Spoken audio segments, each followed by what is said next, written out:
Impact. The force with which two lives come together. Sometimes for good, sometimes for evil.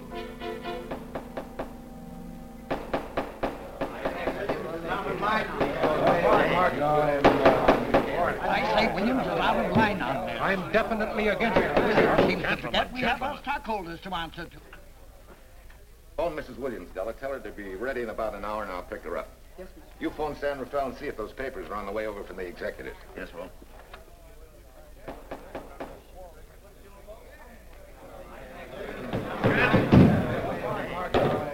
Well, Mr. Darcy, what's the score? 9-0? I'm afraid it is, Walt. If you think you can persuade them to change their minds, go right ahead.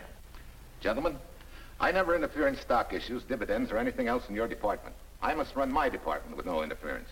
Either I know why and when I need more factory space, or you need another boy. And that's all right with me, too. Because I can take these plants and pick my own spot in the motor production field. You won't have to worry so much about dividends. There won't be many. Hold on. I'm sure none of us want to lose Walt. Or our dividends. Why do you say we take another vote? Now, all in favor of buying the 3 new factories signify by saying aye. Aye. Aye. Aye. Aye. Aye. An unanimous vote. Congratulations, Walt. Congratulate the board. They're the winners. Williams, if these factories are so valuable that other companies would jump at the chance to get them, how do you know that you can buy them at the price you quoted us? How do I know? I bought them this morning. Good morning. Della, I was asked to rush this up for Mr. Williams. Get my wife, Della? Your maid said she'd gone to the dentist. I gave her the message. Oh, fine. Oh, this just came. Thank you. What about those papers? They're here. Burke's checking them now. Good.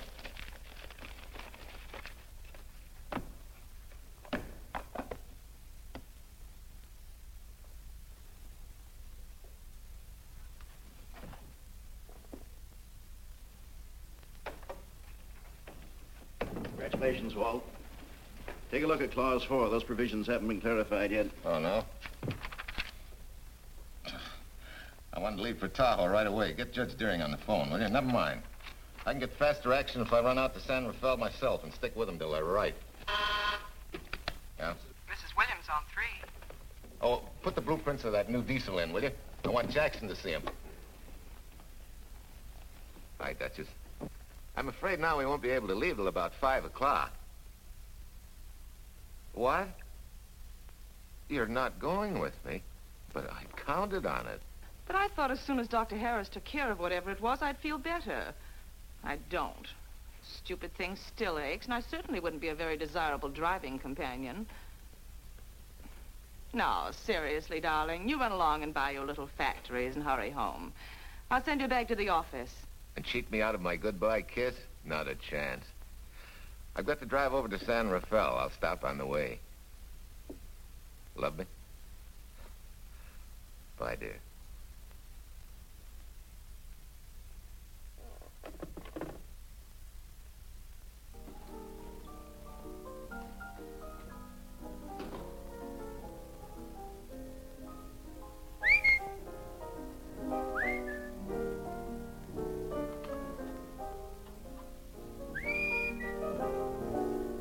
How do you expect me to whistle through a toothache?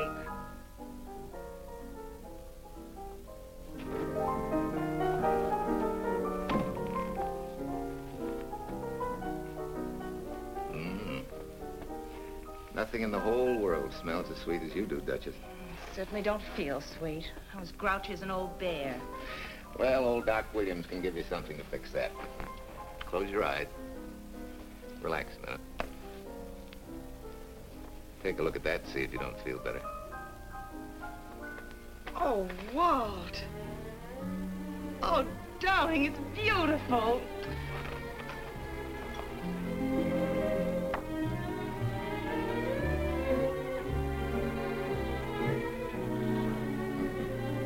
Not bad. Not bad at all. You know, to quote my wife, I like monograms on things. It shows they belong to me, unquote. When did your wife say such a thing, Mr. Williams? About 6 years ago, when I married her. She gave me the first monogrammed shirts I ever owned. Those were the words on the card. I still have it. I certainly hope your board of directors never discovers what a softy you are. They won't, don't worry. I have only one vulnerable spot. What really happened this morning? All I got out of Della was that you stalked out of the office with blood in your eye and were back in no time with canary feathers in your mouth. Oh, I clipped those birds' wings, but short. No one's gonna vote me down, sweet. Not when I know I'm right. Mm-hmm. But how did you convince the board of that so quickly? With subtle hints and easy persuasion. Like this. Either I get what I want, or you get yourself another boy. And that's all right with me, too. Walter! What a clumsy ox. I'm sorry, Duchess. Oh, please, sweet, don't be so upset. Oh, if you could have seen your face. Oh, don't bother, dear. Sue Lynn will take care of that. Not exactly a good prescription for nerves, huh? You know, you're wrong, Dr. Williams. The way I feel now, a good catnap will probably make a new woman out of me. And if it's not going to make you too late... Yes? Well, I'm sure that by 5 o'clock I'll... Swell. I'll run over to San Rafael, get things ironed out, and be back for you by 5. On the nose. Darling, wait. That's perfectly silly. I'll take a taxi cab and meet you in Sausalito. There's a drugstore on a corner opposite the square. I'll be there at 5 o'clock and we can go straight on up to Tahoe. That'll save you all that late afternoon traffic and all that time it'll take to come and pick me up. Smart woman, my wife. Thinks of everything. Where's your bag, honey? Oh, Sue Lynn still has some things to press for me. Sure you don't mind taking a taxi? Very sure. Sweet dreams, Duchess. See you at 5. I better get going. Bye, honey.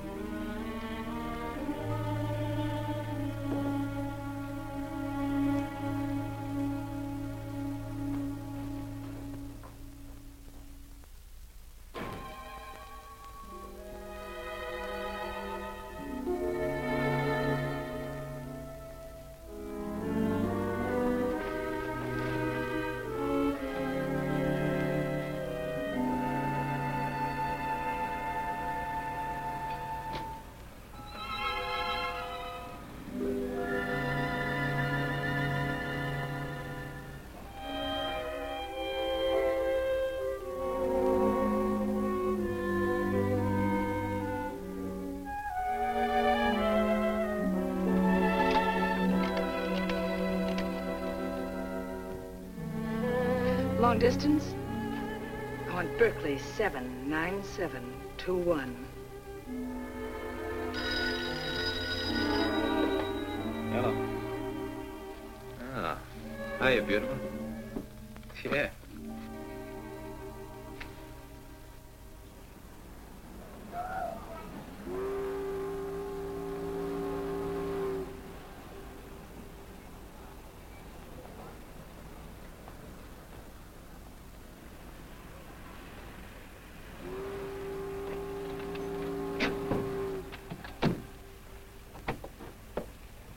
Here. Don't forget, turn this stuff over to a bellboy at the Airport Hotel in Oakland. Tell him to hold it for Jack Burns. Jack Burns, the Airport Hotel. That's right. I'll be checking in later. What do I owe you? $1.15 a here.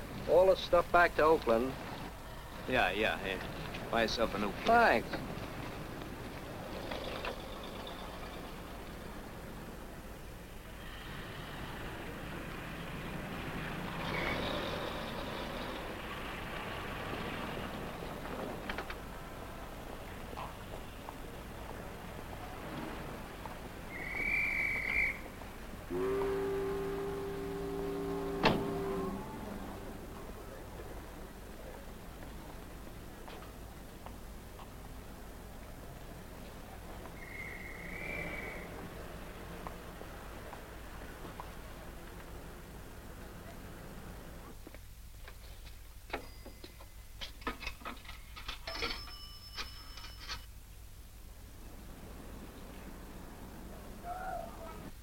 Hey, where's that new woman who was going to meet me? It's after 5 o'clock.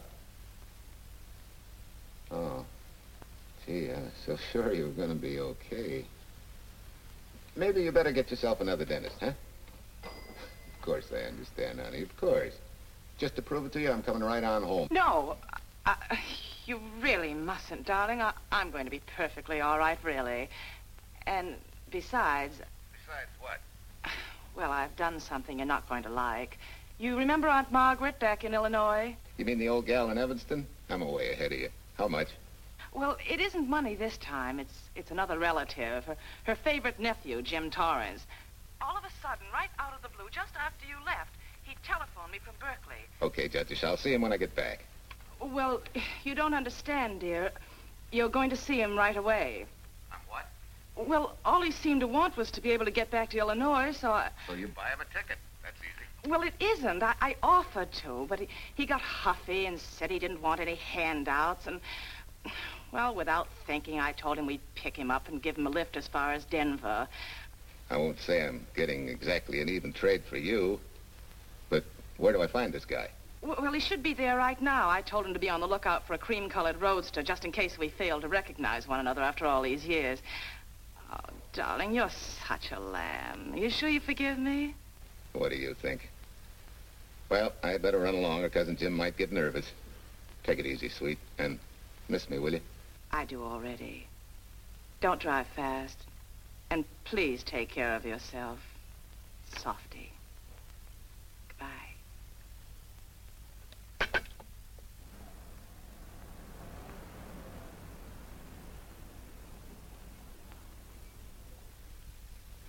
Hello, Della? Yeah, Mrs. Williams wasn't able to go with me. Now, while I'm gone, you see that she gets her roses every morning. That's right. But this time on all the cards, put love from Softy.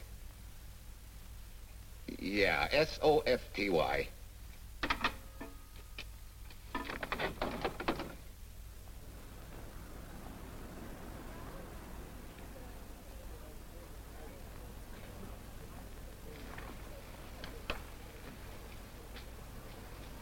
Hello. You must be Jim Torrance. Yeah, that's me. I'm Walt Williams. Hiya, Jim. Hi. Where's Irene? Oh, she's a little under the weather at the last minute. Worse luck. Oh, that's too bad. I was hoping I'd see her. Yeah, I'm disappointed, too. Where's your luggage? Oh, I'm wearing it. Less trouble that way.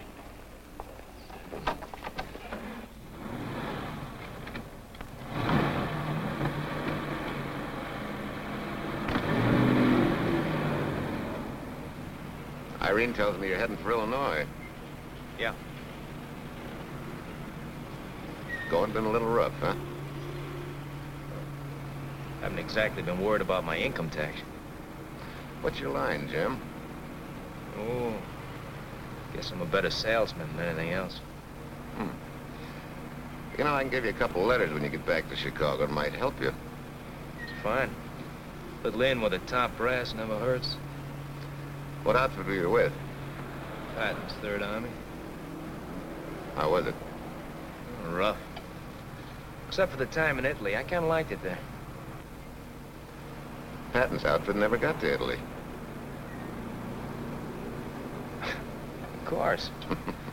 But most civilians never know or care, and I figured you didn't either. Well, I fooled you that time.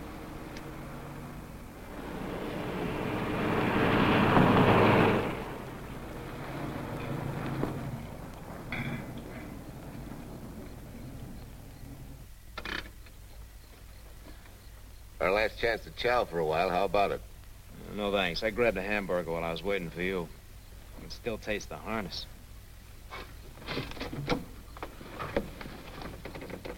Sure you won't change your mind? No, I'm gonna grab a little shut-eye. Right.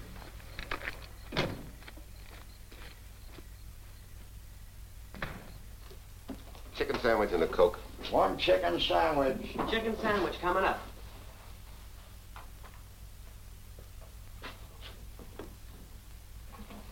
Give me change for $1, will you? Yes, sir.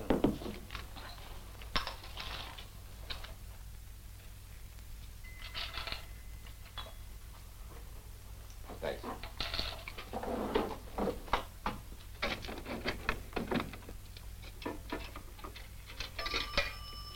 San Francisco. Klondike 2, 6714.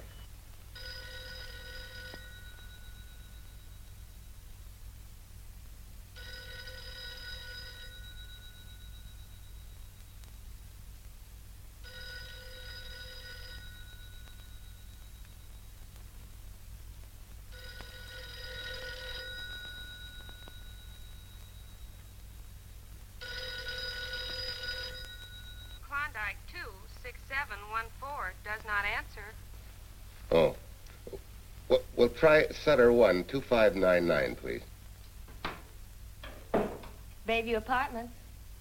Oh, yes, Mr. Williams. No, your maid isn't there tonight, sir. Well, she said Mrs. Williams was taking something to make her sleep and wasn't to be disturbed. But perhaps... No, don't disturb her. Just leave a message that I won't forget about a certain problem. Mm-hmm.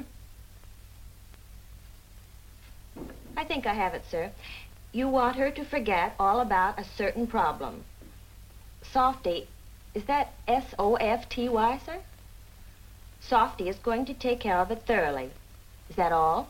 Yes, that's all. She'll understand. Be sure she gets it the first thing in the morning. Right.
Oh, hi.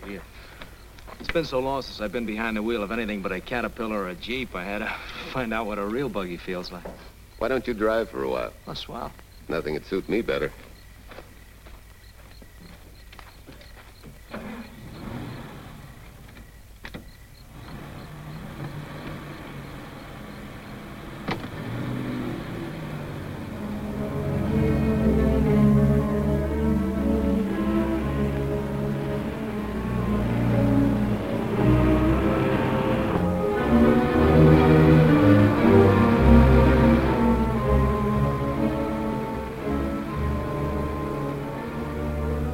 Tell me, Irene still got that little scar on her cheek?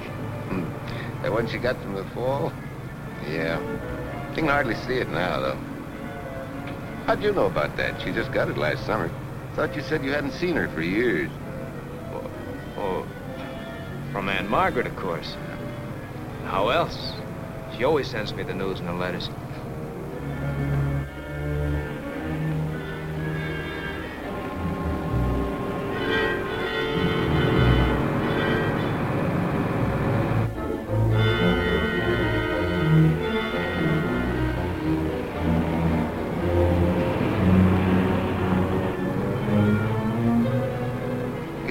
Margaret will be pretty happy to see you.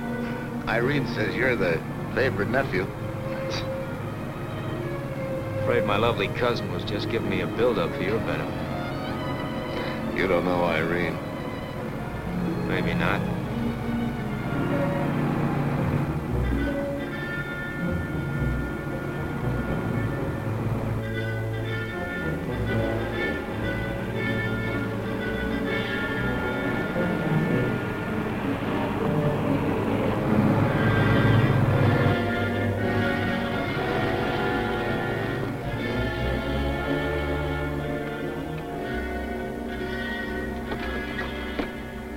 What's the matter?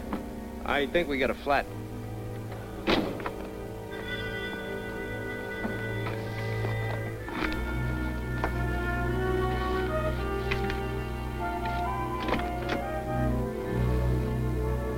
Yeah, flat as a flounder.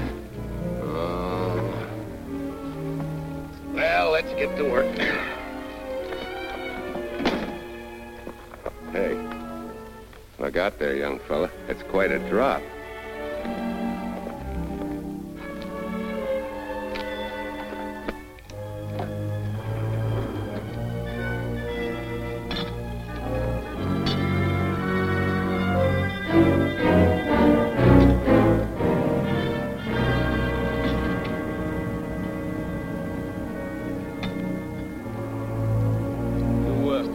You got a flashlight? I think I have. Get the jack. I'll take a look.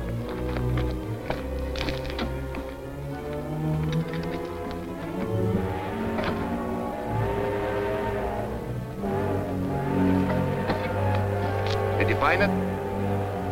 Yeah. Yeah, it won't be long now.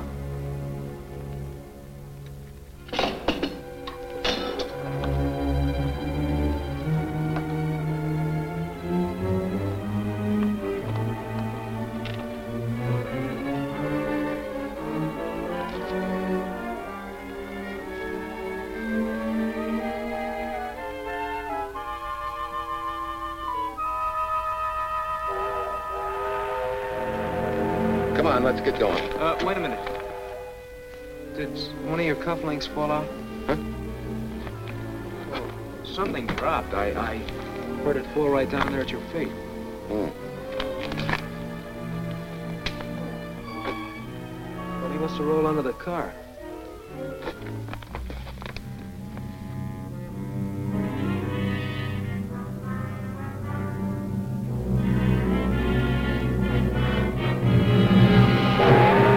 Irene and me, sucker!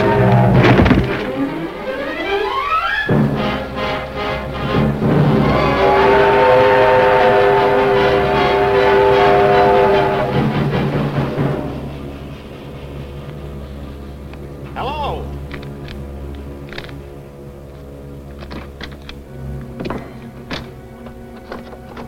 Need a hand? No. I'm all set now. Okay. Good night.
Now, in case my husband should be late and have to rush for his plane, this will be taken care of. Thank you.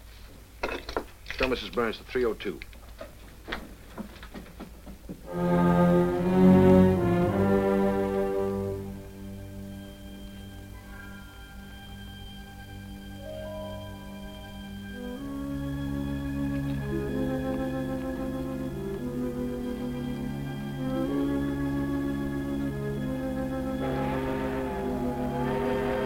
Irene and me, sucker. From Irene and me, sucker.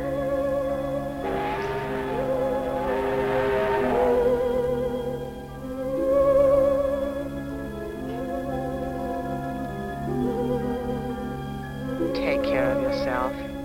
Softy. Softy.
Young lady, Excuse me.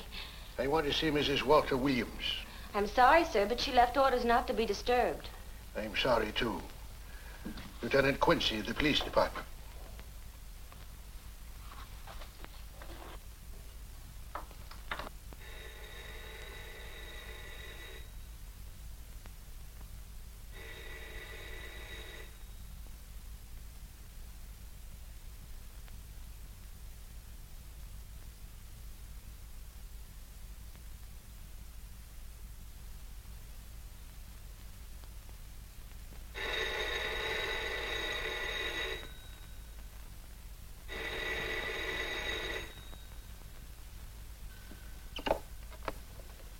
Hello?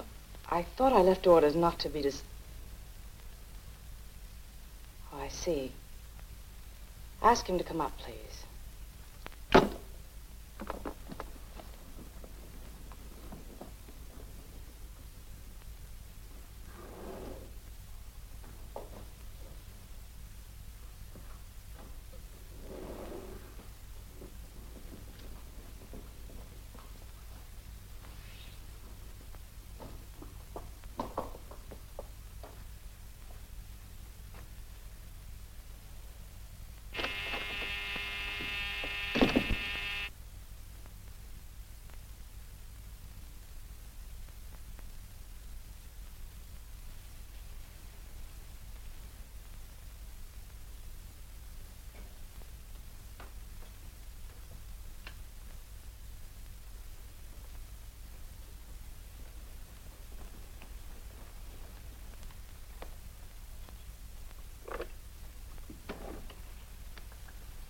Yes? I'm Lieutenant Quincy with the police department. I'm sorry to disturb you at this hour, but may I come in? Of course.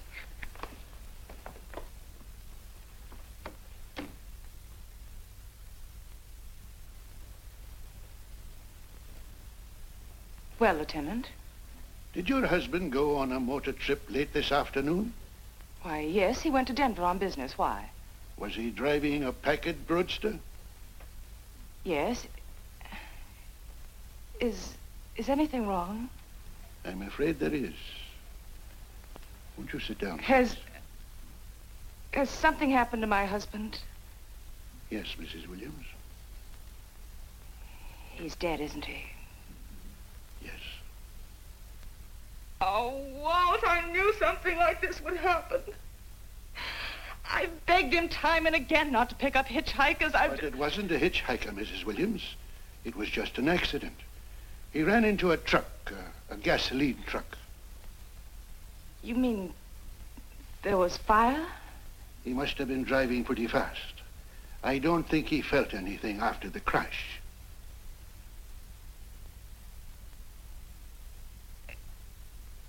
If there's nothing more you need me for, Lieutenant, I think I understand. And may I say you've taken this with a great deal of courage. Good night, Mrs. Williams.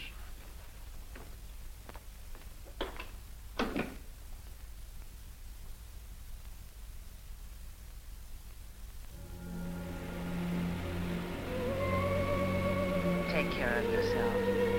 Softly. From Irene and me. Softly.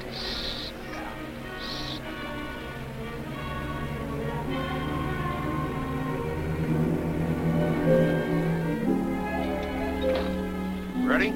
Yeah.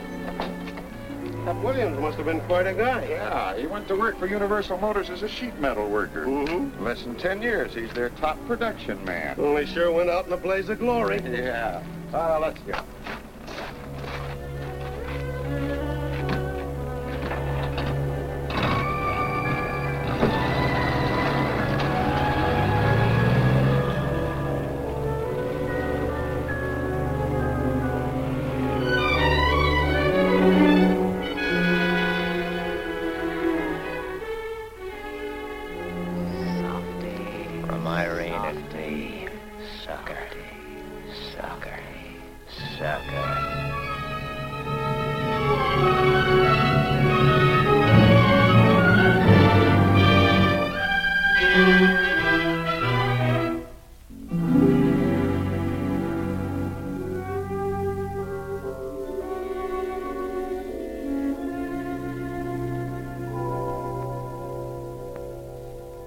Well, could Mr. Burns have taken a later plane and still made connections for Mexico City? I see. Thank you. Yes? It is some telegrams for Tai Tai. Just put them under the door, Su Lin.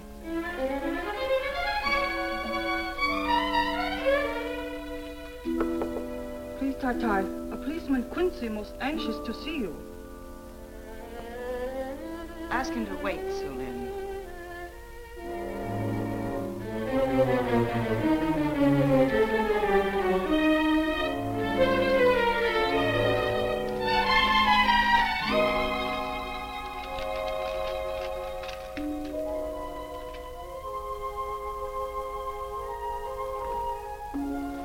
Mrs. Williams will see you presently. Will wait, please?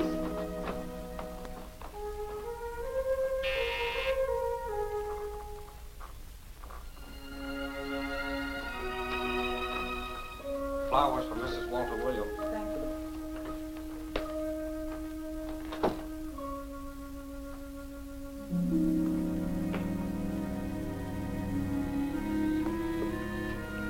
Roses like Mr. Williams always sending when he's away.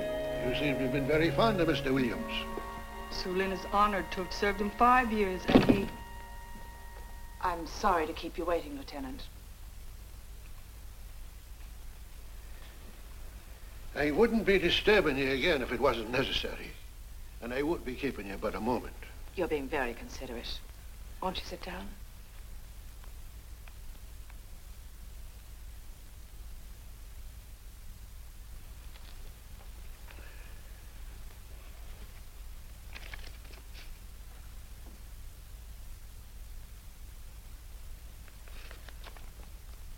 Everyone's been most thoughtful. And why shouldn't they be? Forgive me. I'm all right now. What was it, Lieutenant? The state police would like to have some information. They found some wavy skid marks for quite a distance on the road, as if the car had been out of control when it crashed.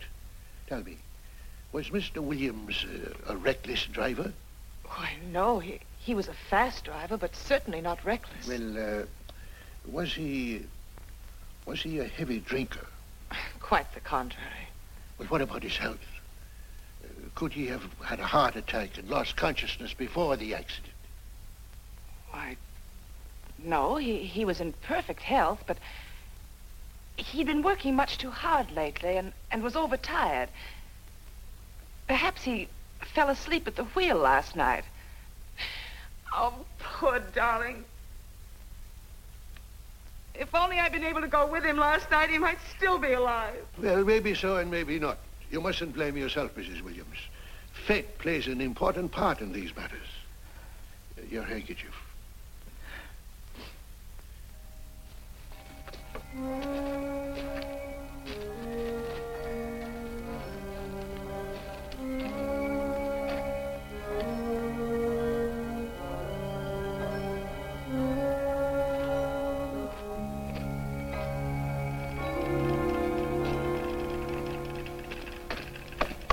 When's the next train to San Francisco? 10 a.m. tomorrow. You sure there isn't one sooner? No, I'm sorry.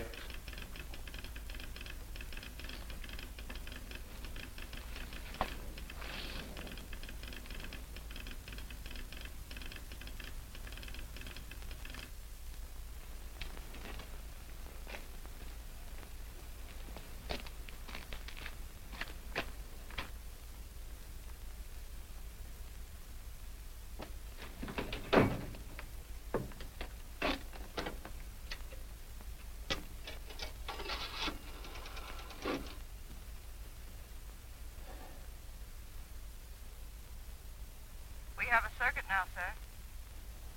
Evanston. Calling Mrs. Margaret Hubbard's residence in Evanston. One moment, please.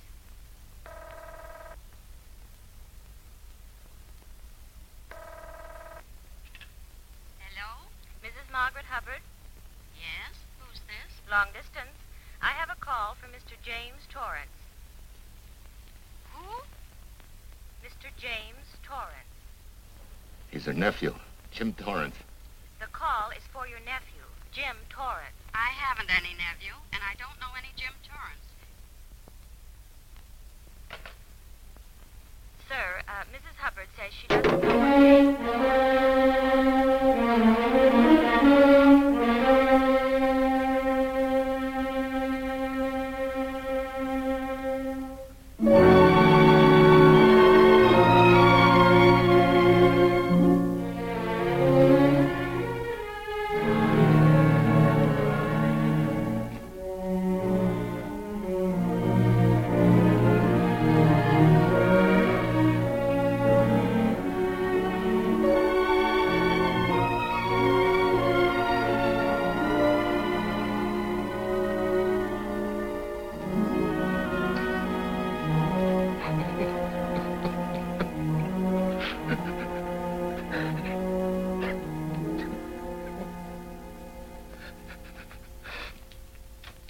What's the matter, son?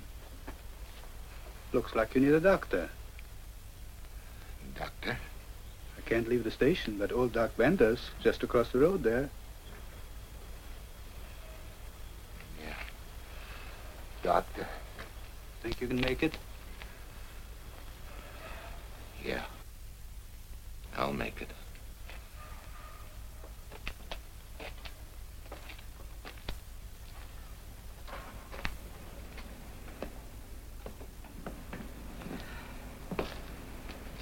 Now, take it easy, man. There's some concussion there. You've got to watch your step for a while. Yeah.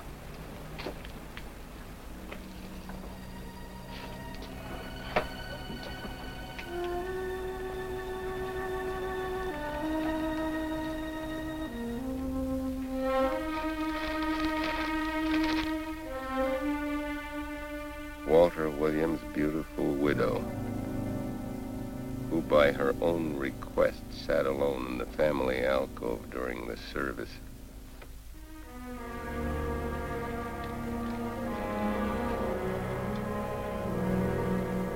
Smart. Someone might have caught her licking her chops.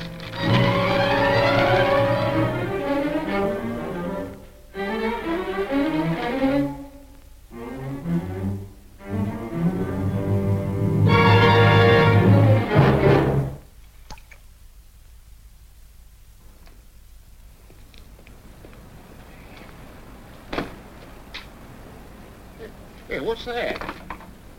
Walter Williams. Hey, ain't that the guy that... For the love of Mike, what's that briefcase doing here? He's dead. They did him a dirty trick if he ain't. Hey, now, wait a minute. Don't touch it. We better turn it over to the police.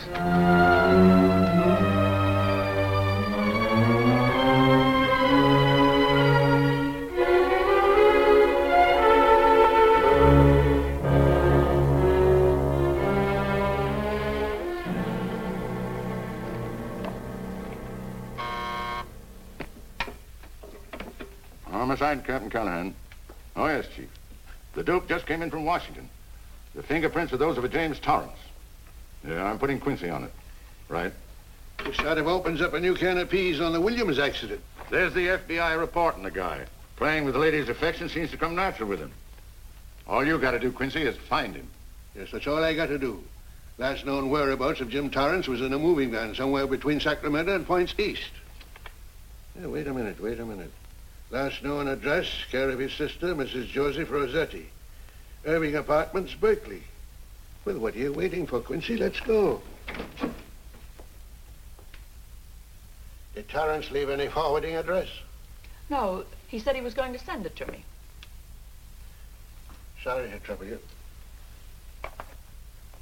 Oh, Lieutenant, if you should happen to hear from him, will you let me know? There's an unpaid telephone bill and a bundle of laundry. Laundry? Let's have a look.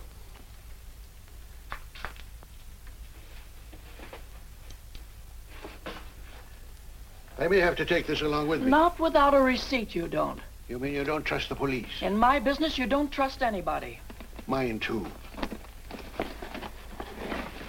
Holy St. Valentine's Day. Look, he had the same thing on his shirts, too.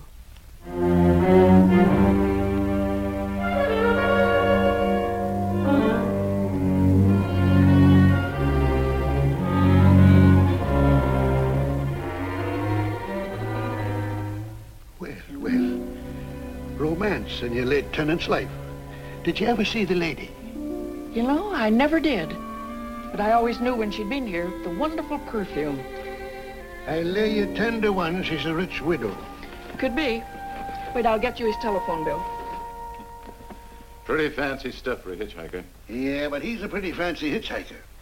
According to the shirt maker, a certain lady in the town had these made special. And they're just like her husband's. Only his initials were WW. Sort of smells, don't it, Cal? Now take a look at this little item. It was also found in the laundry. I for Irene and W for... Well, it could be for Williams, too, couldn't it? Yeah. Homicide, Callahan speaking. Hello? Oh, hello, Fitz. Hello. What news? Oh? Any luck? Both days, huh? Swell. Have it typed up and sign it. This report of Fritz will be a nice little topper for this pile. His checkup shows calls from Torrance's phone to Williams's private number, and a flock of them going the other way, including one on the 7th and several on the 8th. The 8th, in case you've forgotten, is the date of Walt Williams' accidental death. Well, that ought to be enough to get an indictment out of the grand jury. Go pick her up. I'd like to play a long shot first. It might give us 2 for 1. Well, take 'em one at a time. A bird in the hand is not going to lead us to its mate. I'd like to give the lady a little more rope. Well, Thanks. I thought you'd agree.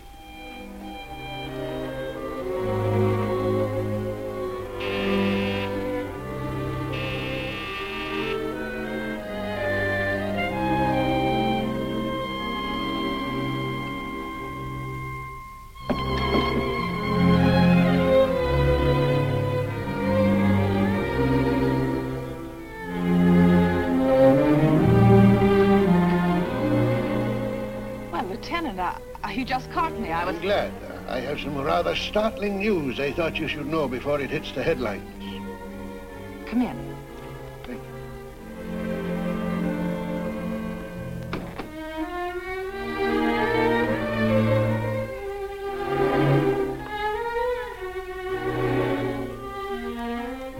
Sit down, won't you, Lieutenant? Thank you. I'm very anxious to hear about this news. It seems that your first hunch, remember, that a hitchhiker was responsible for your husband's death? Well, Mrs. Williams, you may have been right. Why, I don't understand. Your husband's briefcase turned up in Kansas City yesterday in a moving van that had stopped at the scene of the accident that night. Apparently, the murderer made his getaway in it. That explains the wavy skid marks that made us suspect your husband was ill or unconscious at the time of the crash. Yes, I suppose it does. And by now, the man is probably out of the country and never will be found. Don't you worry, Mrs. Williams. There were fingerprints on that briefcase. And as soon as we get the FBI report from Washington, his identity will be known and his description sent out on police broadcast. Oh, we'll find him all right. But just now we are keeping things quiet so the murderer will feel safe until we are ready to close in on him. Yes, I can see the wisdom of that. Yes, I thought you would understand and cooperate. As soon as we know his name, it is possible that you might recognize it as someone with a motive. There's that possibility. You know I'll do everything I can to help. I'm sure of it. Now I'll run along. You'll hear from me. I'll let myself out. Don't bother. And don't worry. Good day.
$1.35.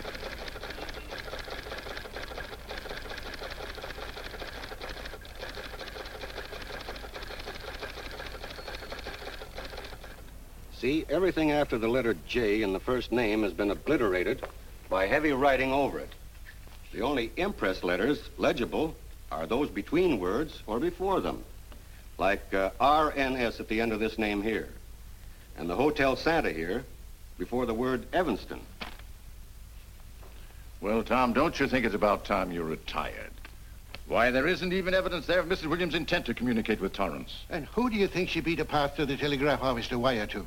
The League of Decency? I'll tell you what I think, that you should have brought her in when I first told you to. By the time we get her now, she'll have figured out a way to tip Torrance off. He'd be that much tougher to find. Not unless she's tipped him off from your office. Ernie's got her on ice waiting for you.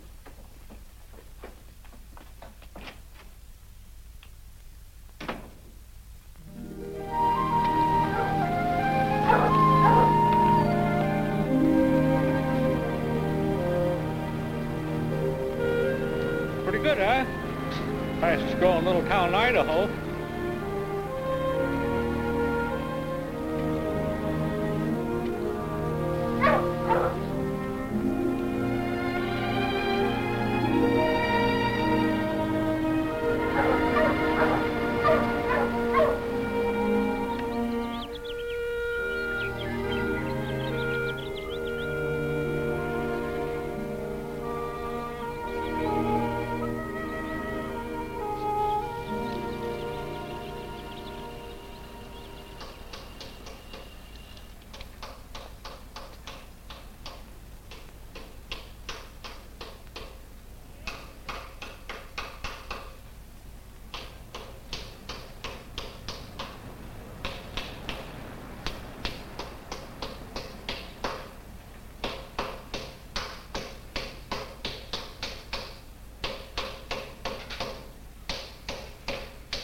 Have a heart stung. You trying to wreck that engine?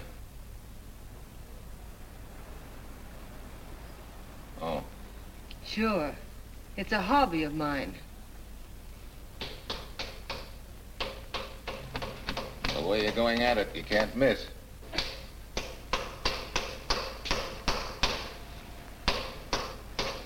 Here. I just can't let you ruin that beautiful motor. Start her up.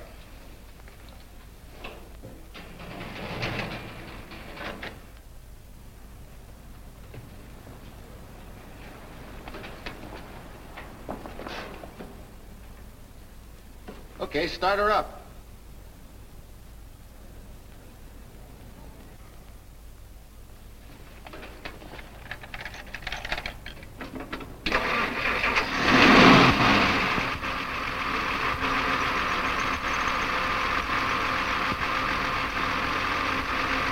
Shut her off.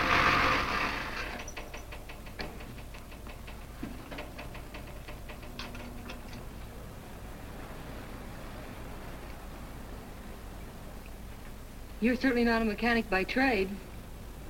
Hands like that. Maybe it's a hobby of mine.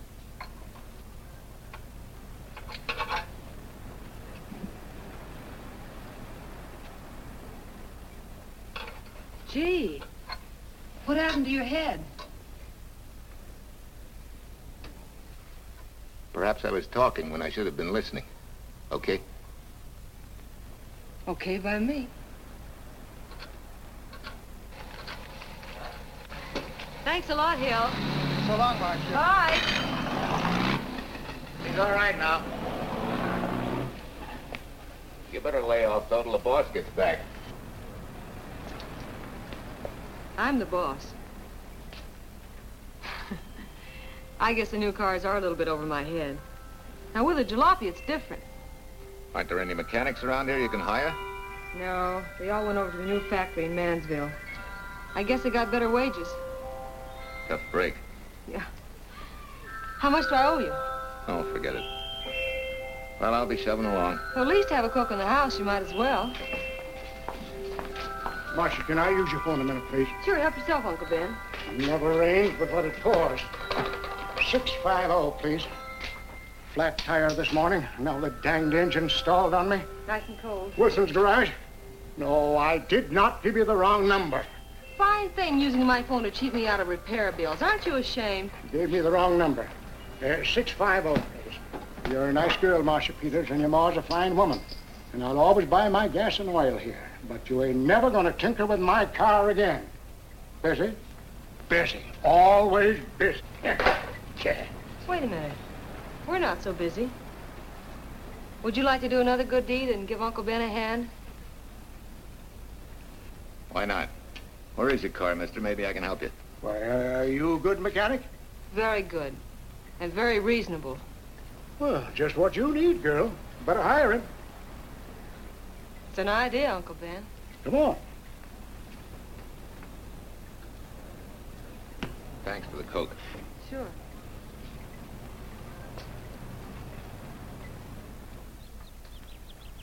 Well, I got Uncle Ben fixed up all right. Nothing but a sticky carburetor valve. Bye. I hope he paid you. What for? It only took a minute. You're certainly not money conscious, stranger. There. This is no kind of work for a girl. Well, somebody has to do it if I want to stay in business. And I want to.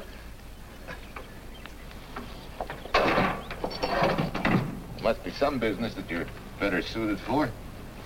Couldn't you lease this place to somebody? Sure. I did while my husband was overseas.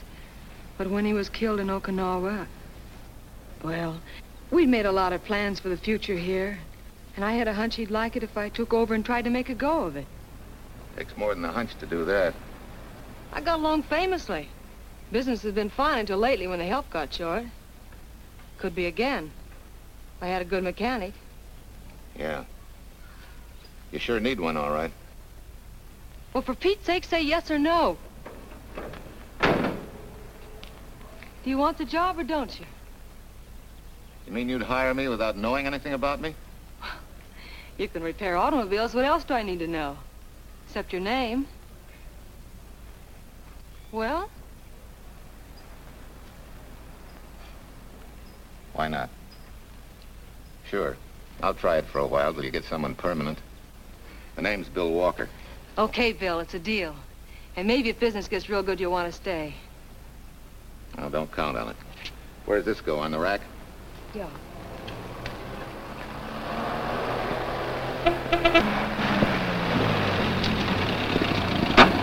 Marcia! Marcia! It happened! It's a boy, 8.5 pounds. Pair of shoulders like a prize fighter. Well, congratulations, Papa. How's Jane? Ah, perfect. Everything's perfect. Gotta get down to the store and tell the gang. Almost forgot. Oh, gee, thanks, Dad. I'm sorry, I won't have enough for the gang. Yippee!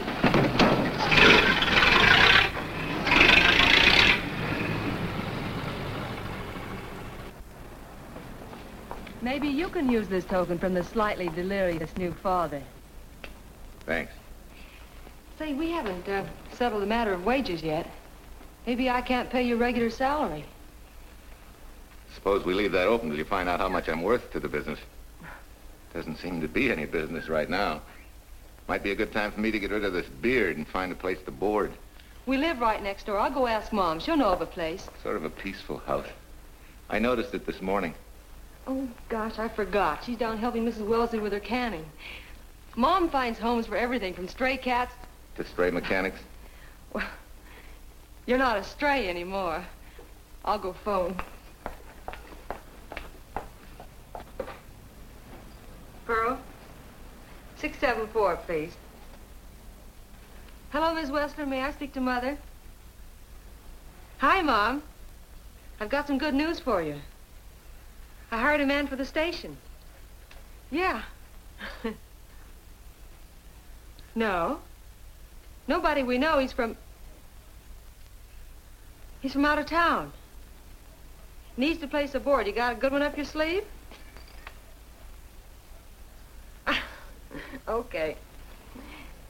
Says she has to meet you first to come home for supper. Huh? And you like apple or cherry pie? Cherry. Cherry it is, Mom. See you later. Oh, now I gotta get rid of this. Hey, where's the nearest barber shop?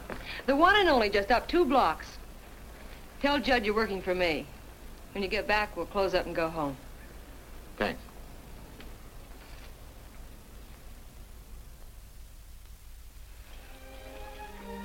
Oh, that's real nice. You must have had a good bringing up, young man. Thank you for the young man. We thank thee, O Lord, for thy bounty, and ask thy blessing on this food and on the new friend who shares it with us.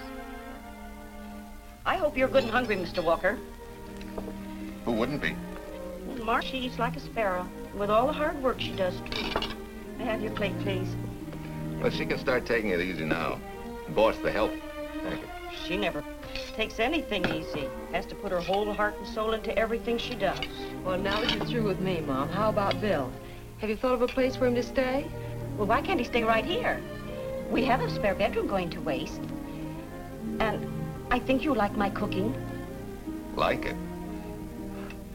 That's very kind of you, Mrs. King, but it seems an imposition. Imposition, nothing. That's good business. I can get back what I pay you in board and room. Well, Marcia, what a thing to say. If you'd like to stay, we'd like to have you. We have some more vegetables. Mrs. King, you have a boarder. May I have a biscuit, please? Oh, excuse me.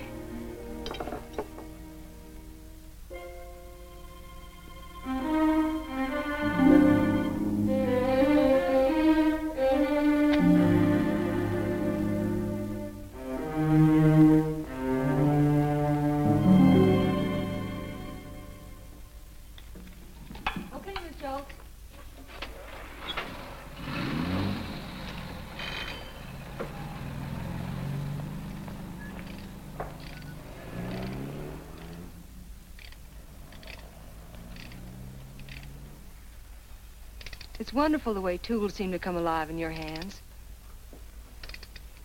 You seem to sort of come alive, too. As though you got real pleasure out of working with them. I do. When you're doing a job with them, you can't think of anything else. Bill, if something's bothering you, why don't you get rid of it? What would you prescribe, doctor? Amputation. For that stupid chip on your shoulder.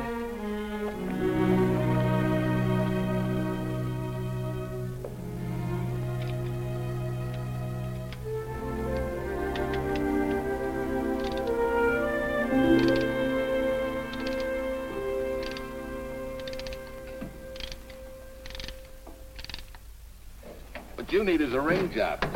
Save yourself some money. Gee, Bill, with the baby and everything, I just can't afford it now. Oh, we'll take care of that. Hey, boss.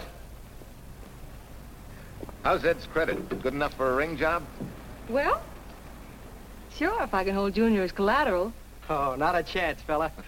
Never mind her. I'll do it on my own time. Oh, thanks, Bill. Maybe we'll see you tonight, huh?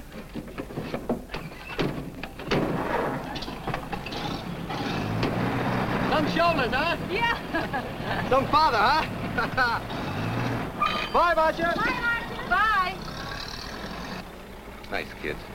Hey, was Ed clowning about their being hard up? No. Things have been pretty tough for him ever since he got out of the service. Fix a car for him, Bill, and only charge him for the labor, okay? Then he gets it for free. I'd already figured on knocking that off. Say, we could make it an anniversary present. Anniversary of what? Junior's arrival, and mine, 3 months ago today. Time certainly flies. That was a lucky day when you came to MP service. Your work's been bringing in a lot of business. I'm glad of that. Hated to have fallen down on Mom and you. Say, look, boss, why don't we three celebrate tonight and go to the movies? Ed said he and Jane were going. Well, that lets Mom out. She'll be babysitting. I'd love to go, Bill. I haven't been in ages. Here's your opportunity. Go to work.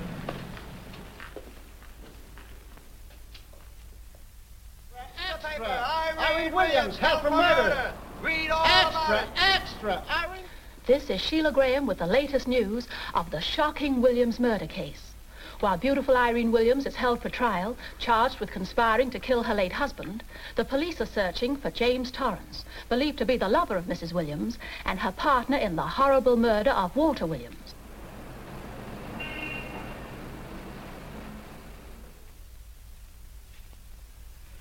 If I'm handling your case, my dear Mrs. Williams, I want 1/3 of everything you get. You're out of your mind. You don't realize what I'll get as Walt's widow. Perhaps you don't realize the spot you're in. Torrance's fingerprints were found not only on your husband's briefcase, but, in a manner of speaking, on your reputation as well. There's a detective named Quincy, a very smart cookie. He isn't exactly for you. Frankly, Mr. Warner, I'm beginning to wonder if my attorney is for me. Underestimating the enemy's ammunition would scarcely be wise. Now, if we can get to trial before Torrance is found, they'll never get a conviction. But... But what? If he shows up, we may have to fry him. Oh, no. Let's not cross that bridge until we have to. But if it comes to a choice, we're not going to burn, are we?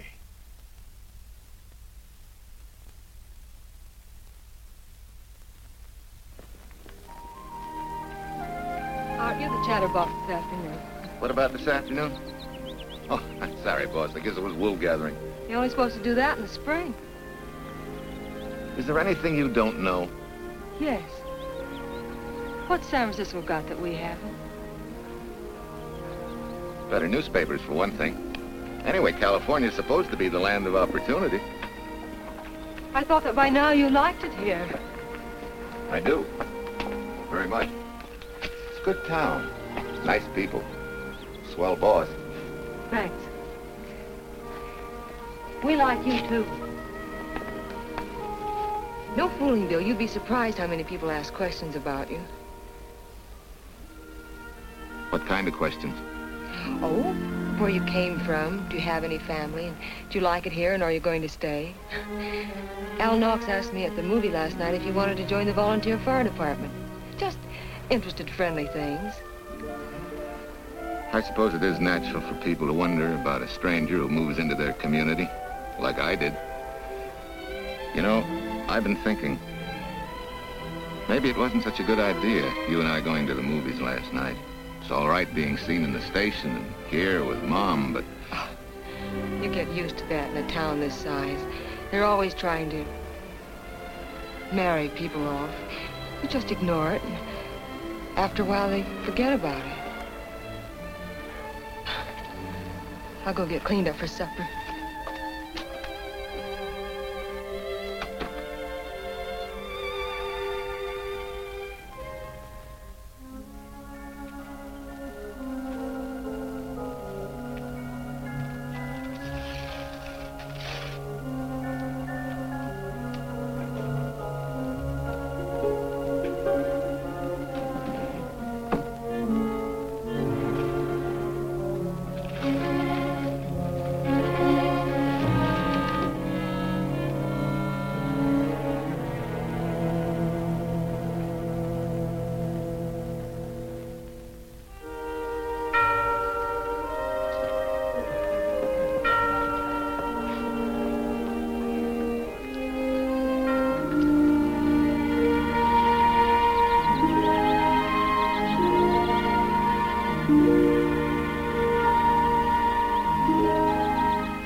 How many years this Sunday takes me back.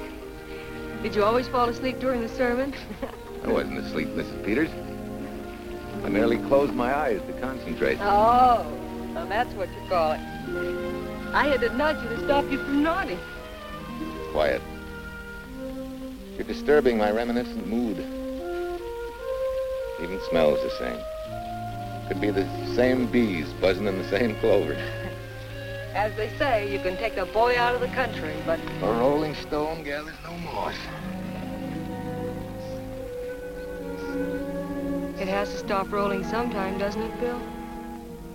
Sometime, maybe. We grow a very becoming shade of moss here in Larkspur. Don't you think? You grow a lot of nice things here. Anyone in particular? You'll have to skip the answer to that one. Someone tore it out of the book. You're married, aren't you, Bill? Yep. That's right. You must have loved her very much to have been hurt so deeply. To be so afraid of someone, even yourself. Maybe it's better that way.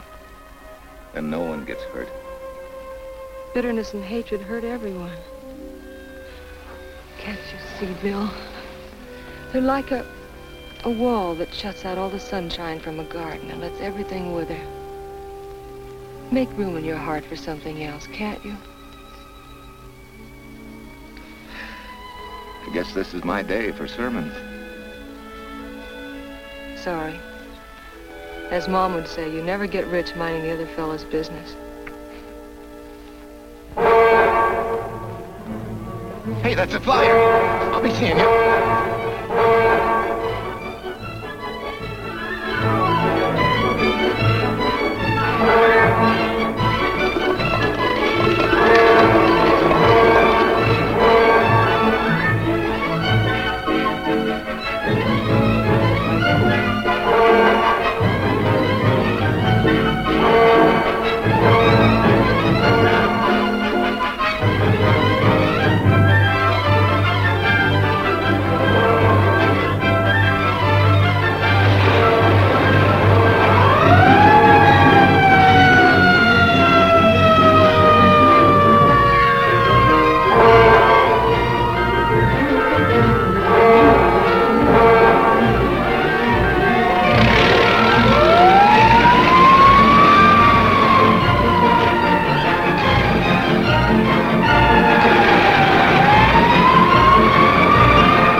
Mrs. Wesley sent a couple of jars of peaches. Said you helped her can them. Oh, thank you. When I delivered the doc's car, he insisted that I have a bite with him. Where's the boss? Took a book back to the library for me. Oh. What a day. Hey, what's the idea? Are you darning my socks? Well, I thought a drawer full of holy ones isn't doing you much good. I found it when I put fresh papers in your bureau yesterday. You have a heap of things that need mending, haven't you, son? Does Marcia know? Do you think I'd tell her? This is your problem, Bill. Because I found out about it doesn't give me the right to tell anyone else, not even Marcia. When you trust folks, you trust them, and you give them a chance to work out things the way that seems right to them. How can one little woman be so big? Don't forget, it's a lot easier to be tolerant and understanding at 50 than it is at 25. Yeah, Mom. I'm going next door for a while. Grandma Thompson's ill.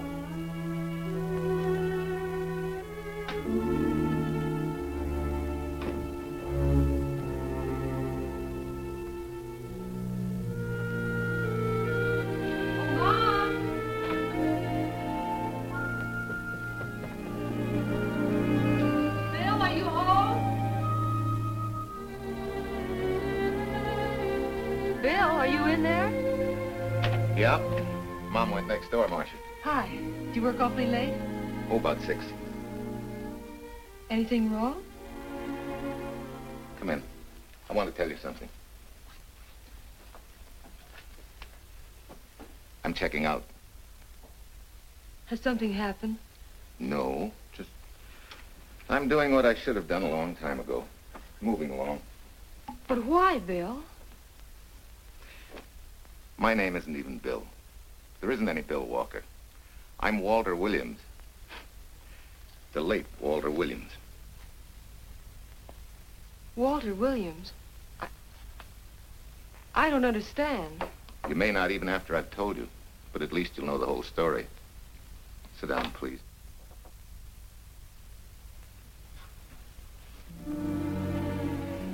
Finally, Larkspur.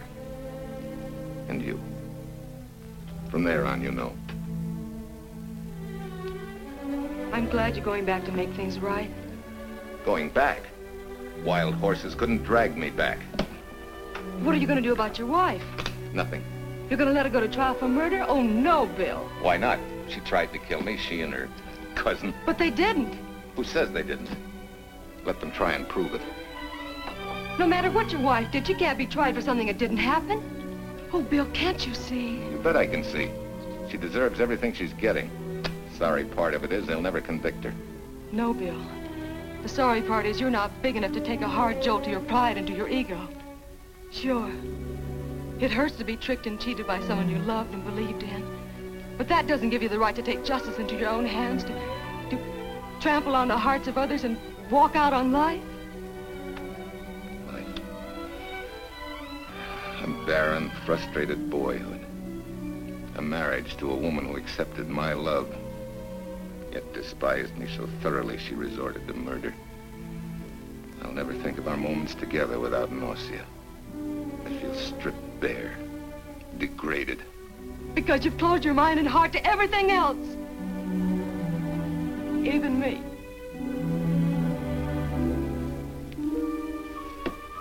Oh, Bill, please.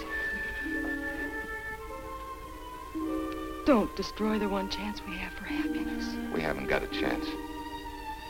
Doing the right thing never works out. I know. In this world, you turn the other cheek and you get hit with a lug wrench. Forget me, boss. Try and forgive me.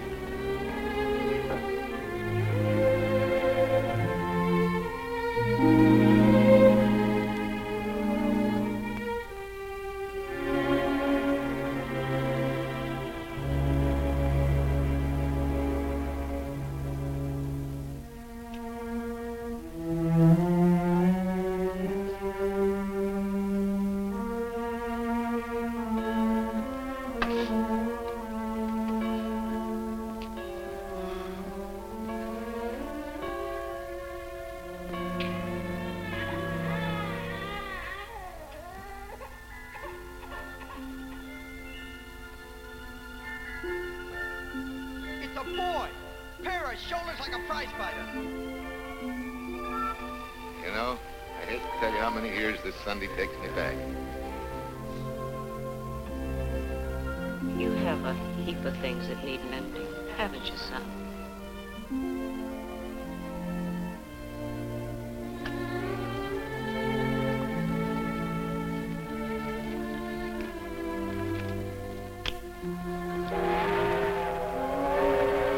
Take care of yourself.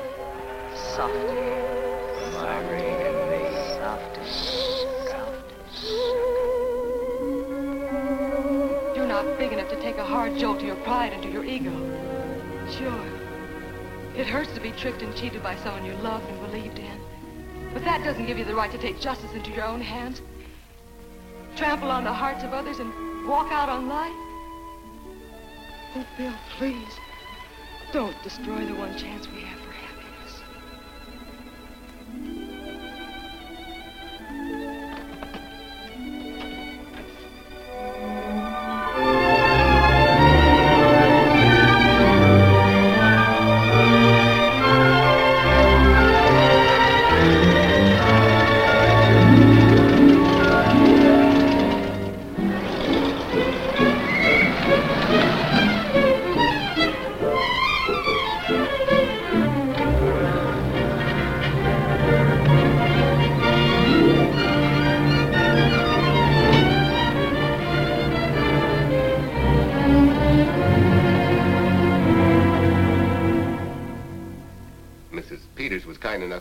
To substantiate at least the Larkspur portion of what I've told you. Very thoughtful of you, Mrs. Peters. Mr. Williams, when you read in the newspaper that the hitchhiker who attacked you had been, well, a close friend of your wife's for some time, it must have been a great shock to you. I didn't come here to discuss my emotional reactions, Lieutenant. If you need me for anything further, Captain, my office will know where to reach me. Let's go, Marshal. Just a minute, Mr. Williams. We'll need your signed statement for the grand jury when we ask for your wife's release. It won't take long to be typed. Yeah? All right.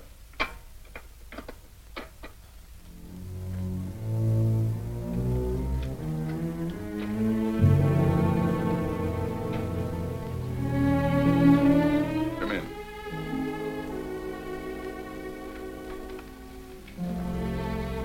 Sit down. Mrs. Williams, we have news for you. Really? I can scarcely wait.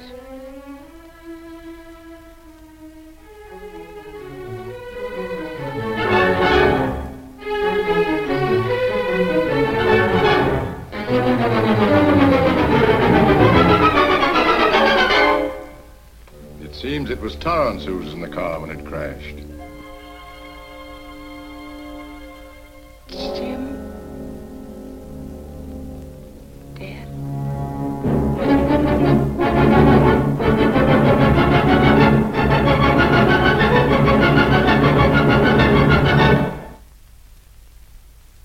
You did it. You killed him. No. He tried to kill me. Thought he had. And he ran into the truck. It was an accident. An accident? You wait all these months to tell this story. You let me rot in this filthy jail. Wait a minute. You let everybody believe you're dead. Pretty convenient, wasn't it? A dead man can't be tried for murder. Mr. Williams, perhaps your wife would understand better if you would explain to her about the amnesia. Amnesia? Oh, don't tell me you believe he had amnesia. Where's he been all this time, just wandering around in a daze? Tells us he's been in Larkspur, a little town in Idaho, working as a mechanic in a service station, run by Mrs. Peters here.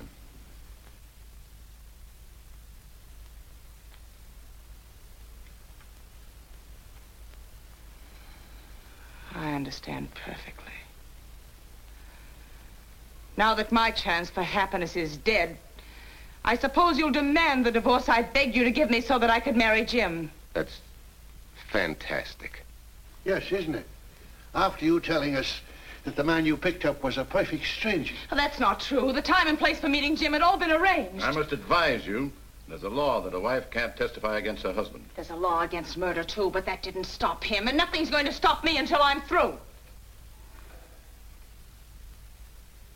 It's all right with me, Captain. Go on.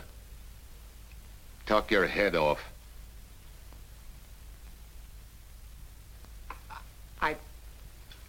I was to have gone with him to Denver. He insisted on it, although I was quite ill. Several hours before we were to leave, he came home. There was a violent scene. He threatened to kill me unless I agreed to give up Jim. And I wish he had. This is incredible. Not one word that she has said is true. Then you have nothing to worry about.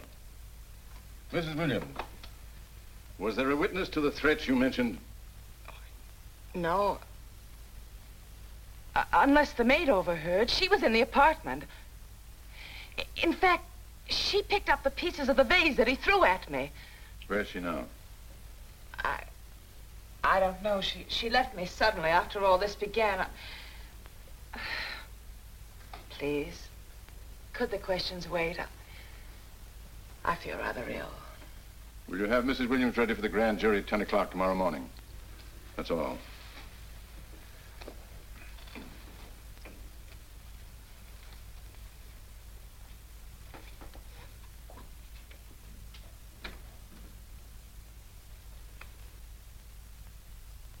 We're going to hold you too, Williams. On what charge? Suspicion of murder. But he's not guilty of any of these things. Then it should be easy for him to prove it. Take it down and book him. That fiction of Mrs. Williams must have been very convincing. No, we just couldn't buy that yarn you tried to sell us. Let's go.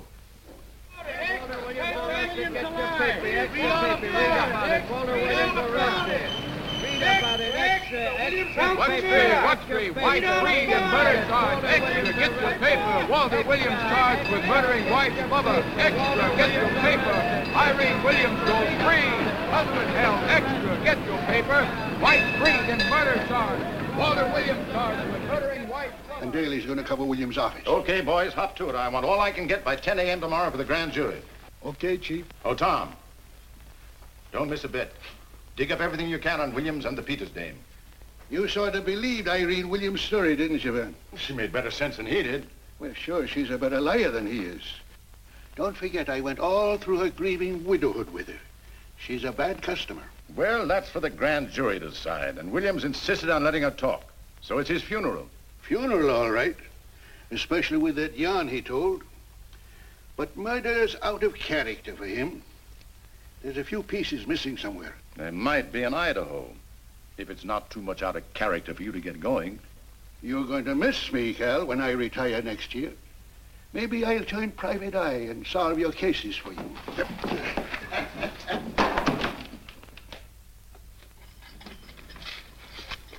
Hi, Williams. Mr. Williams? Thanks. Got a deal from the bottom here, don't you? Sorry, Williams. Okay, Williams.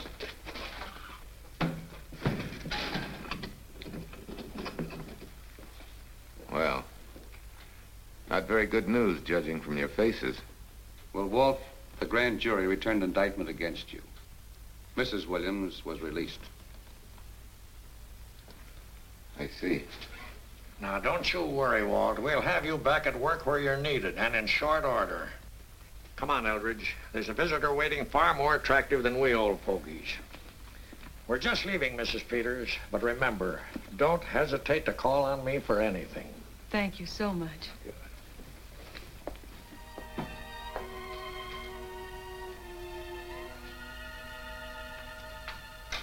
Hi, boss. Bill, what have I done to you? If it weren't for me, you wouldn't be here. If it weren't for you, I wouldn't be. I came back here because I wanted to believe in the things you do. I still do, no matter what happens. Will you do something for me? Go back home, where I know you'll be taken care of. Not a chance. You'll have to think up a better reason than that to get rid of me. I'm a big girl now. I've just been to Larkspur, Williams, where I found these newspaper clippings. Of course, some of them are 3 months old, but you seem to treasure them, so I brought them along. So? I don't think they exactly substantiate your claim of amnesia. As if you were interested in substantiating any claim of mine. Now, let's get one thing straight. Most people, when they get in a jam, think the police are only interested in the prosecution. Our job is to get the facts, the truth. And the truth never hurt anyone but the fellow that lied. Unless he was a beautiful woman. Oh, quit kidding yourself, Williams. You made the boner. I had no more to do with Torrance's death than you did. And out of the whole population of Northern California, you just happened to pick up a hitchhiker who happened to be your wife's boyfriend. Ah, have a heart, Williams. I suppose you'll tell the truth when you take the stand, but you better have some mighty conclusive proof if you expect the jury to believe it. Wait, Lieutenant. Bill, we all know you're not guilty, but we're going to need help to prove it, and need it badly. Lieutenant Quincy can't take sides, but if we're right, he has to be on ours. And I have a hunch he wants to be. Why don't you tell him the whole story? All of it. Please. I'd like to, Quincy, very much. Guess I should have told the whole truth in the first place. But I wanted to clean this mess up with as little scandal as possible.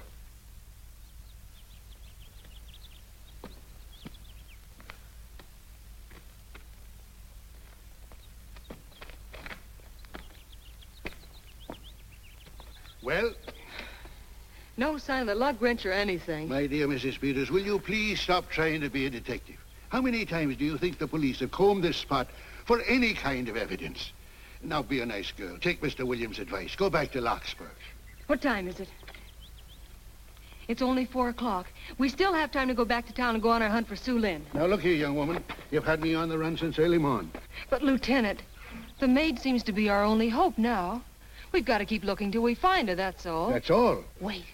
She was naturalized, wasn't she? Suffering chopsticks.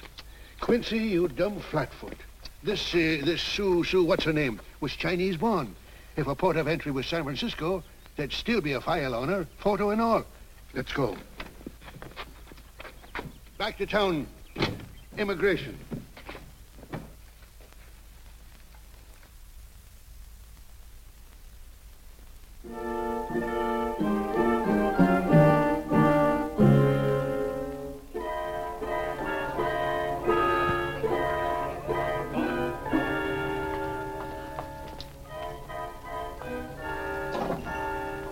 counsel has given us the right lead.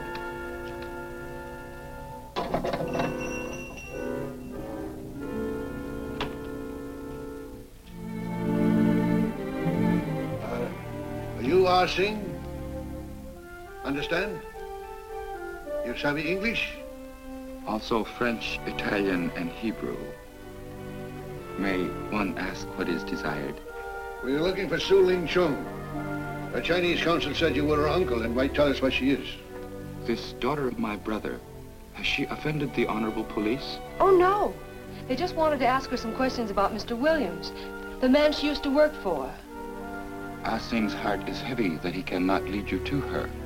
But things that are not known cannot be told. Well, if you hear anything of her, report it to headquarters.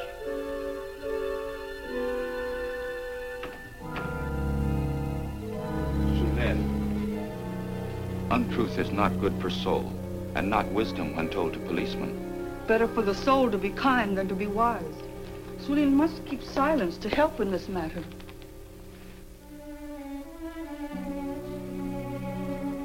You know, you're quite a gal. In case I haven't told you lately.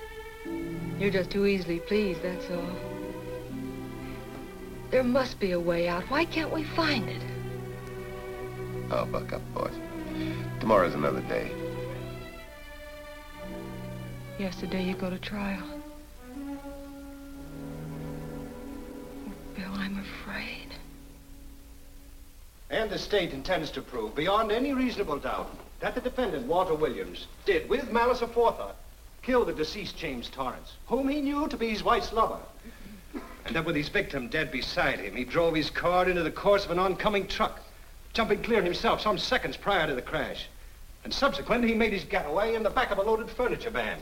And for 3 months, as Bill Walker, he laughed at justice, but had imprisoned his unfaithful wife for conspiracy in his own murder.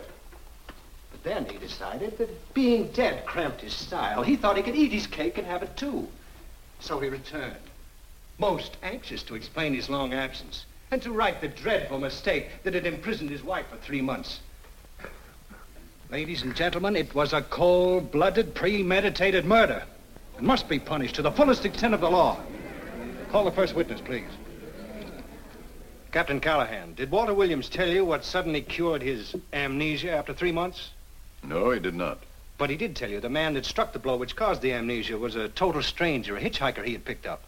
Yes? And that he knew nothing of this man's identity or relationship with his wife until he suddenly recovered from his amnesia and heard or read the details. That's what he said. That's all. Thank you, Captain. Your witness, Counselor. No questions. No. I saw no signs of amnesia, but definite concussion. He was a bit evasive in answering questions, but not vague or unsure. In your opinion, Doctor, could this head injury have been caused by a fall? Yes. If the head had struck on some object, such as a stone or a metal pipe. That's all, thank you. Your witness. Dr. Bender, are you familiar with a tool known as a lug wrench for changing automobile wheels? I'm afraid I am, sir. I've had a regular epidemic of flat tires lately. Well, then, in your opinion, could this head injury which you treated have been caused by a blow from a lug wrench? Yes. It could have been caused by that, too. Thank you, Doctor. The ones with the earliest dates, you will notice, are heavily creased, as though they'd been carried in a wallet or a coat pocket. Thank you.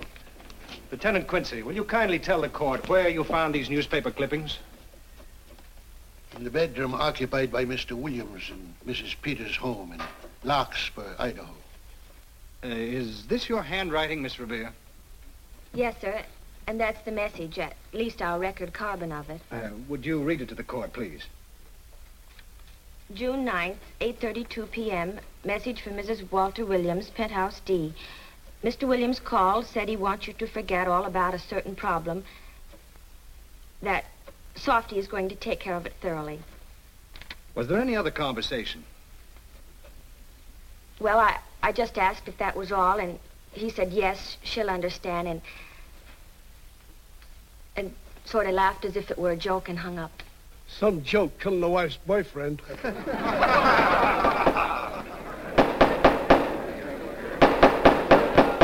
is the state versus Walter Williams.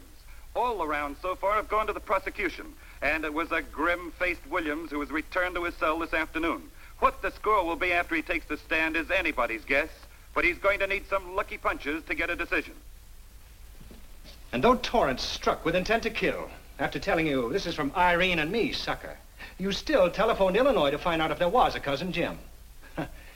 You are hard to convince, aren't you, Mr. Williams?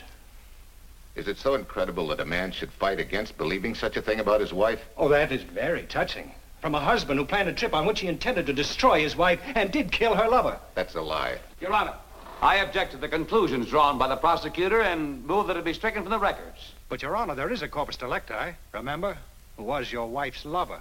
Objection sustained. There's also her own story, which in front of witnesses you insisted she tell. And then we have your own two different stories from your own lips. One featuring a perfectly strange hitchhiker, the second an equally strange Cousin Jim, without a questionable substantiation for either bit of fiction.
Me, don't you? I was here with Lieutenant Quincy from the police department. I just followed Sue Lynn up the stairs. I saw her come in here. You must be mistaken. I'm not mistaken. She's here. I must see her. Ah, Sing, don't you understand? It's to save a man from prison, even from death. I will send her to you.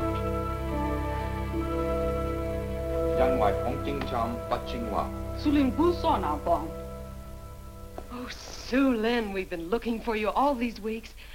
Mr. Williams needs your help so desperately. I cannot help. You must forget that you found Sue Lynn. Forget it? But you're his only witness. You're the only one that can help. Not as a witness. Only with silence can I repay his great kindness to me and my family in China. Why? For I heard other things. That most unhappy day.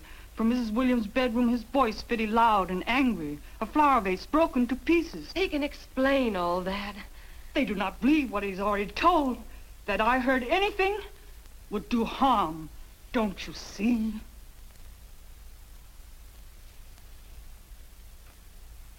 Yes. Much sorrow comes from women who know not honor and truth. And Mrs. Williams, she was not true even to that Torrance man. What made you say that? That night when he was killed. Her sickness was but wall of falsehood, behind which she could go secretly to a meeting place.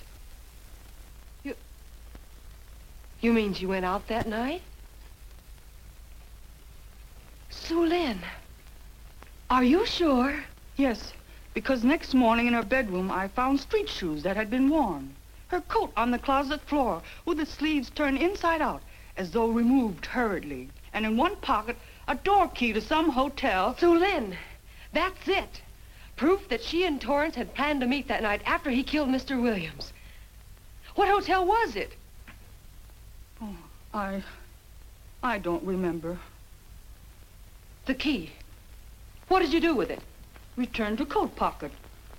Come on. We'll get to Lieutenant Quincy. He'll know what to do. And pray, Sue Lynn, every step of the way.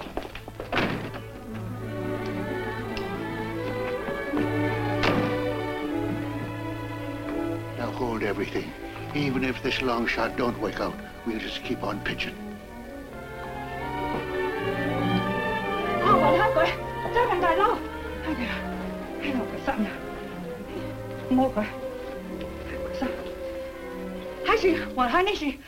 Here it is, yes. Room 302, Airport Hotel, Oakland. Maybe we got our miracle. A special little Chinese one. It is to hope that Sue Lynn was of small help to Mr. Williams. Oh, Sue Lynn. Come on, Copper. Next stop, Oakland. A certain little lady's hotel rendezvous. I was on night duty then, all right, but I sure don't remember a looker like this. Quite a dish, eh?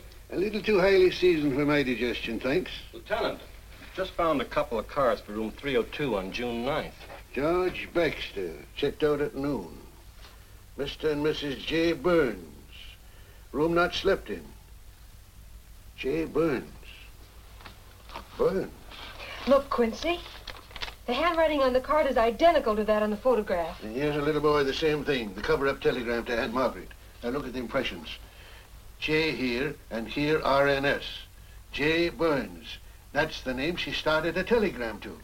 Room not slept in. Say, I got that dame pegged now, Lieutenant. She said they'd be out of the room by midnight as her husband was catching a plane.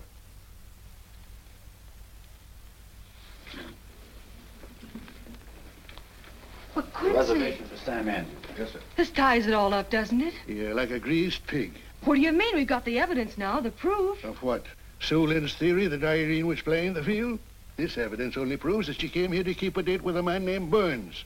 We can't even prove that he didn't keep the date. But you know he didn't. There wasn't any Burns. It was only a name that she and Torrance used. Fine. If you can prove that, Williams will be free.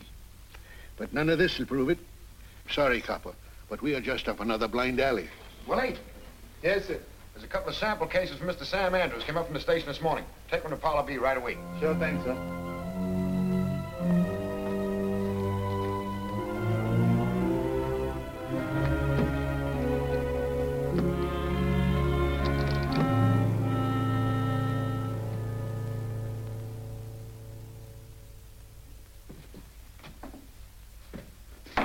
Be seated. Case of the state versus Walter Williams. Proceed, Mr. Eldridge. Your Honor, we will call Mrs. Irene Williams. Take the stand, Mrs. Williams.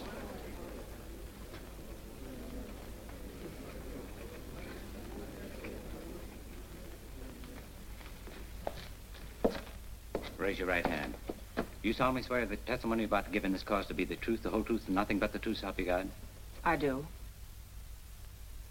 Hey, what cooks? The defense calling her? Mr. Eldridge, what's the purpose in calling this witness?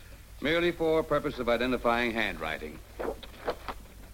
Now, Mrs. Williams, this photograph of you... Was stolen from my apartment. So, according to the inscription, to Walt, my adoring and adored husband, Irene, this belongs to Mr. Williams.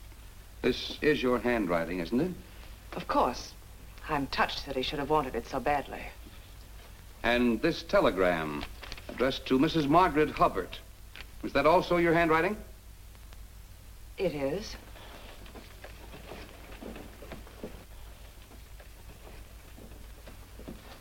Now, Mrs. Burns, I mean Mrs. Williams, this photograph is inscribed to Jim, my adoring and adored Irene. Did you write this too? I see no point in all this. Merely answer counsel's questions. Did you write it?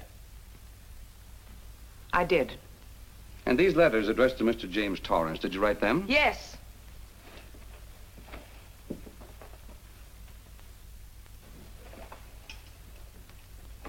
And this monogrammed garment, A gift from you to Mr. Torrance? Why must I be tortured again by all this? I never made any secret of my love for Jim Torrance. That's why he's dead. Your love for Jim Torrance. Yet on the very night he was killed, you had a rendezvous with a man named Burns, didn't you? I don't know what you're talking about. I don't know any man named Burns. I was at home that night, very ill. Oh, yes, the sleeping pills. Well, you must walk in your sleep then, for you spent at least part of that night at the Airport Hotel in Oakland, where you registered for Mr. and Mrs. J. Burns. Don't waste the court's time trying to deny it. This is the registration card that you signed at 9:20 p.m. And there's the room clerk who assigned you to room 302. And this, Mrs. Williams, is the key to room 302, which you very carelessly left in the pocket of a coat which was found in your closet yesterday. All right, I was there. Now you're satisfied. Not quite. This J. Burns, Mrs. Williams, was his first name Jack? Yes. Have you been in contact with him lately? No. How long since you've seen or heard from this Jack Burns? Well, I don't know. I don't remember. You bet she doesn't remember, because there isn't any Jack Burns, and there never was. That was an alias for Jim Torrance. And it was Torrance who was to have met you that night, after your charming little plot to kill your husband had been duly executed. It's not true. It's not true. I have bad news for you, Mrs. Williams. I can prove it's true. These pajamas, these letters, this picture, all of which you identified for the court, were found in this suitcase, which is full of the clothes and personal belongings of Mr. James Torrance. And the suitcase was found in the baggage room of the Airport Hotel, where it's been held since June 9th. And it says on this tag, in large print, hold for Jack Burns. That is all, Mrs. Williams. Just a moment, Mrs. Williams. Your Honor, in view of the evidence presented, we now ask for a dismissal of the state's case against Walter Williams. And we intend to charge Irene Williams with conspiracy to commit murder against her husband, Walter Williams. Oh, no.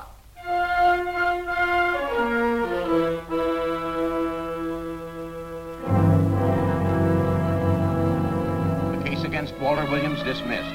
Court adjourned until 2 o'clock. Well, that's that, Walt. Congratulations, Mr. Williams. I haven't the words for it, Quincy, but we could never have made it without you. Ah, sure you could. You know, son, right always wins if you give it a little push, especially when you get a copper like this one to do the pushing. Well, I'll be seeing you. You know, it'll seem kind of strange being able to eat and sleep without someone getting in your hair all the time. Oh, fine, Walt. We're looking forward to having your hand on the wheel again. The Denver plants are waiting for you to open them. You think you can make it the morning? How about it, Counselor? You bet you can. Oh, good. Well, I'll be running along. Well, you think you like Denver? It's okay by me, boss. Yes. Impact. The force with which two lives can come together. Sometimes for evil, sometimes for good.